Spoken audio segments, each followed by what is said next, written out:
турбина деп коебуз. Бул турбина Pelton деген маркадагы турбина.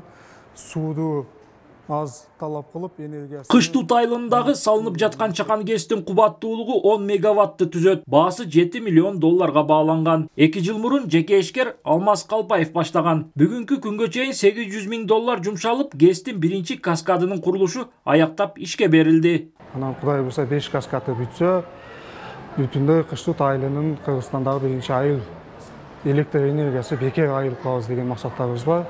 Калган каскадтары Кудай буйрса уже жакын арада башталат. Азыр өкмөт иштери болуп атат.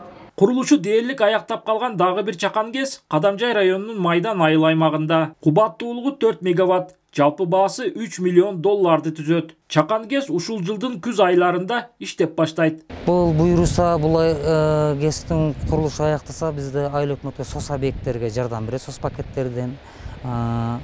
Анан электр энергиясы өнүксө, энди биз элине айыл өкмөт эмес, жалпы эле Кыргызстанга пайдалуу деп эсептейбиз.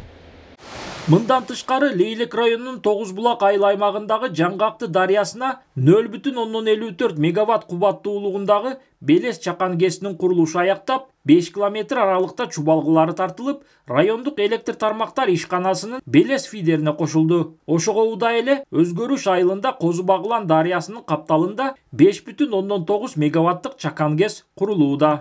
Лейлек районунун Тогуз булак айыл аймагында дагы ГЭСтин курулуш иштери жүрүп, июнь айынын акырына чейин бул толугу менен өткөрүлүшү пландалууда.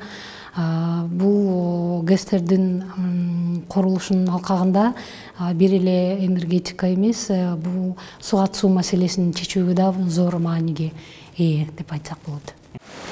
Президент Садыр Жапаровдун демилгеси менен ишке ашып жаткан мындай келечектүү долбоорлор гидроэнергетика тармагына кызыккан тараптарга мамлекет жана жергиликтүү бийлик тарабынан каралган колдоолор жана жеңилдиктер жеткирилип, ишкерлердин кызыгуусу артууда. Учурда дагы 10 чакан ГЭСти куруу боюнча ички инвесторлор кызыгып жатканын билдиришкен.